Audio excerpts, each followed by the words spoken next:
अस्सलामुअलैकुम dear students, I am Mohammad Shahriyar. Welcome to ISF academy. Students, हमने अपना 10th क्लास का मैथमेटिक्स जो है वो स्टार्ट किया हुआ है और अपने लास्ट लेक्चर में हमने जो है एक्सरसाइज 1.1 जो है इसकी वो कंप्लीट कर ली है। ठीक है, आज के अब इस लेक्चर में हम जो है बेसिकली वो क्वाड्रेटिक फार्मूला जो है उसकी डेरिवेशन देखेंगे थ्रू कंप्लीटिंग स्क्वायर। ठीक है स्टूडेंट्स, आपको मैंने बताया था किसी भी क्वाड्रेटिक इक्वेशन को सॉल्व करने के 3 मेथड्स हैं। Number 1 factorization, number 2 completing square, number 3 quadratic formula. तो आज अभी तक हम 2 मेथड्स पढ़ चुके हैं, एक फैक्टराइजेशन और दूसरा कंप्लीटिंग स्क्वायर। आज हम देखेंगे क्वाड्रेटिक फार्मूला होता क्या है और अपने नेक्स्ट लेक्चर में फिर हम इसकी मदद से क्वाड्रेटिक इक्वेशंस को सॉल्व करेंगे। ठीक है स्टूडेंट्स, तो आइए देखते हैं जी, हमारे पास डेरिवेशन है जी quadratic formula by completing square method. ठीक है जी, यानी कि जिस तरह से कंप्लीटिंग स्क्वायर के ज़रिए हम क्वेश्चन को सॉल्व करते थे, क्वाड्रेटिक इक्वेशन को सॉल्व करते थे, उसी तरह ही हम स्टैंडर्ड फॉर्म जो है ना, क्वाड्रेटिक इक्वेशन की स्टैंडर्ड फॉर्म क्या होती है हमने पढ़ी थी, ये ax square plus bx plus c is equal to 0। यहाँ पे a is not equal to 0, a आपका 0 नहीं होना चाहिए, क्योंकि अगर a आपका 0 हो गया तो ये सारी चीज़ ख़त्म हो जाएगी, तो ये क्वाड्रेटिक इक्वेशन नहीं रहेगी। क्वाड्रेटिक इक्वेशन तो एक ऐसी इक्वेशन होती है जिसमें जो x की यानी कि वेरिएबल की जो पावर है ज़्यादा से ज़्यादा वो 2 हो। ठीक है, सॉरी कम से कम 2 हो, क्योंकि कम से कम 2 होगी तो फिर ही वो क्वाड्रेटिक है ना। तो इसलिए ये हमारे पास स्टैंडर्ड फॉर्म है क्वाड्रेटिक इक्वेशन की। ये बेसिकली स्टैंडर्ड फॉर्म को हम कंप्लीटिंग स्क्वायर की मदद से सॉल्व करेंगे। जो एंड पे हमारे पास x का आंसर आएगा ना, बेसिकली वही हमारे पास क्वाड्रेटिक फार्मूला होगा। तो स्टूडेंट्स क्या करते थे, हम सबसे पहले एक्स स्क्वायर के साथ जो कोएफिशिएंट होता था उसको ख़त्म करते थे ना कंप्लीटिंग स्क्वायर वाले मेथड में। तो वही काम किया, dividing each term of the equation by A. X square के साथ ए पड़ा है तो ए के साथ पूरी इक्वेशन को डिवाइड कर दिया। आप देख सकते हैं a over a x square plus b over a x plus c over a is equal to 0 over a से a कट गया, ये आ गया एक्स स्क्वायर प्लस ये आ गया b over a x plus ये आ गया c over a is equal to 0। ठीक है स्टूडेंट्स, यहाँ तक ये पहला स्टेप हमारा हो गया कि हमने एक्स स्क्वायर के कोएफिशिएंट को 1 बना दिया। दूसरा स्टेप हमारे पास होता था कि जो कांस्टेंट टर्म है हमारे पास, यानी कि x और एक्स स्क्वायर के अलावा जो तीसरी टर्म है हमारे पास, उसको हम इक्वल टू की राइट साइड पे शिफ्ट करते थे ना। तो आप देख सकते हैं यहाँ पे वही काम किया, shifting constant term c over a to the right we have. अब देखें यहाँ पे जो कांस्टेंट टर्म थी वो c ओवर a थी, जब इसको राइट साइड पे शिफ्ट करेंगे इधर वो प्लस वाली टर्म है, उधर जाके माइनस के c ओवर a हो जाएगा। तो ये आ गया एक्स स्क्वायर प्लस। अब उससे अगला स्टेप हम क्या करते थे, जो x का कोएफिशिएंट है उसके साथ 2 को मल्टीप्लाई और 2 को डिवाइड करते थे। तो आप देख सकते हैं वही काम किया, x square plus 2/2 b over a x is equal to minus c over a।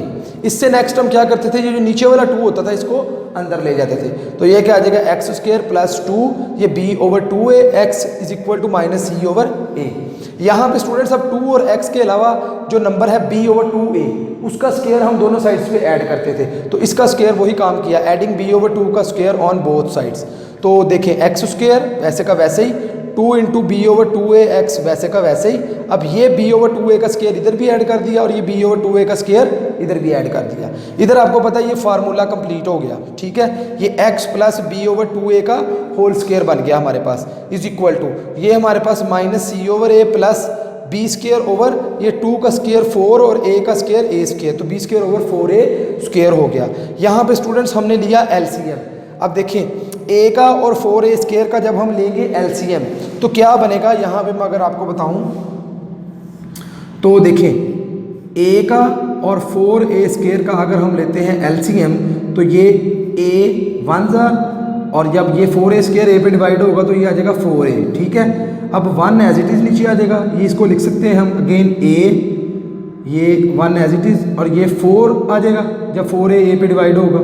अब 2 ये 1 as it is, 2 2s are 4, आगे फिर 2 ये 1 as it is, 2 1s are 2, तो कितने 2 मल्टीप्लाई बाय 2 4, तो ये हो गया 4 और ये a multiply by a square, तो 4a स्क्वायर हो गया। तो फिर इसका LCM हमारे पास आ गया 4a स्क्वायर। ठीक है, अब ऊपर वाले नंबर कैसे आते हैं आपको मैंने बताया था, जो इसका डिनोमिनेटर है उसको इस पे डिवाइड कर दो जो आपका एलसीएम आया है। तो 4a² पे जब a को डिवाइड करोगे तो क्या आंसर आएगा आपका, आप यहाँ पे देख सकते हैं। जब आप 4a² पे डिवाइड करोगे इस a को, तो a से a कट गया, क्या बचा 4a। वो जो 4a बचा उसको आप इस ऊपर वाले नंबर से मल्टीप्लाई करते हैं, तो ये आ गया -4ac। ठीक है, इसी तरह जब इसको इस पे डिवाइड करेंगे तो ये तो आपस में काट जाएंगे और 1 आ जाएगा। उस 1 को जब ऊपर वाले नंबर से मल्टीप्लाई करेंगे तो हो जाएगा +kb²। ठीक है स्टूडेंट्स, तो ये इस तरह से हम जो है वो एलसीएम लेते हैं। तो ये हमने एलसीएम ले लिया। इसके बाद अब ये क्योंकि यहाँ पे स्क्वायर है तो स्क्वायर को ख़त्म करने के लिए अब हम स्क्वायर रूट लेंगे। वही बात, taking square root on both sides, दोनों साइड्स पे स्क्वायर रूट ले लिया।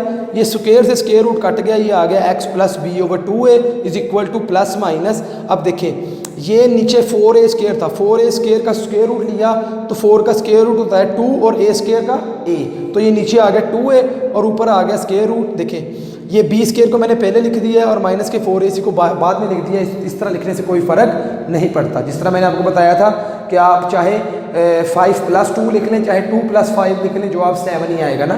ठीक है, चाहे आप 5 - 2 लिख दें, चाहे -2 + 5 लिख दें, जवाब 3 ही आएगा। ठीक है, उसी तरह से ही ये जस्ट मैंने इसको पहले लिख दिया और इसको बाद में लिख दिया यहाँ पे। ठीक है जी, यहाँ तक हम लोग आ गए।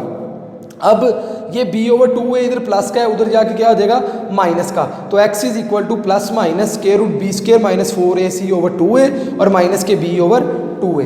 अब नीचे 2a है दोनों के। ठीक है, तो एलसीएम 2a ही आ जाएगा। ठीक है, एलसीएम लेने का तरीका फिर क्या है, 2a आ गया। अब इसको इस पे डिवाइड करेंगे तो 1 आएगा, उस 1 को ऊपर वाले से मल्टीप्लाई करेंगे तो वो नंबर एज इट इज़ आ गया। इसी तरह ही इसको इस पे डिवाइड करेंगे तो 1 आएगा, उस 1 को ऊपर वाले से मल्टीप्लाई करेंगे तो वो -b एज इट इज़ आ गया। तो ये हमने एलसीएम ले लिया। ठीक है स्टूडेंट्स, अगेन मैंने इसको बाद में और इसको पहले लिखा, जस्ट शिफ्ट किया, लिखने से कोई फ़र्क नहीं पड़ता। तो ये -b आ गया, प्लस ये आ गया और ये √b² - 4ac आ गया ओवर 2a आ गया। ठीक है स्टूडेंट्स, ये जो आपके पास x का आंसर आया ना, बेसिकली इसको हम बोलते हैं क्वाड्रेटिक फार्मूला। इसको आपने अच्छी तरीके से याद कर लेना है, ये आपको अच्छे तरीके से याद होना चाहिए, तभी हम जो है नेक्स्ट अपनी एग्जांपल्स, नेक्स्ट लेक्चर में जो हम एग्जांपल्स देखेंगे या उससे नेक्स्ट लेक्चर में हम एक्सरसाइज 1.2 देखेंगे, ये तभी उसके क्वेश्चंस आप सॉल्व कर सकते हैं अगर आपको ये फार्मूला आता है। ठीक है, तो ये क्या है जी, x = -b +-√b² - 4ac/2a। ठीक है स्टूडेंट्स, तो ये था हमारा आज का लेक्चर। अगर आज के लेक्चर में आप लोगों को किसी किस्म की कोई प्रॉब्लम हो या समझ ना आई हो तो आप लोग कमेंट्स बॉक्स में लाजमी पूछिएगा। इंशाल्लाह ज़िंदगी रही तो मिलते हैं नेक्स्ट लेक्चर में। तब तक के लिए अल्लाह हाफिज़।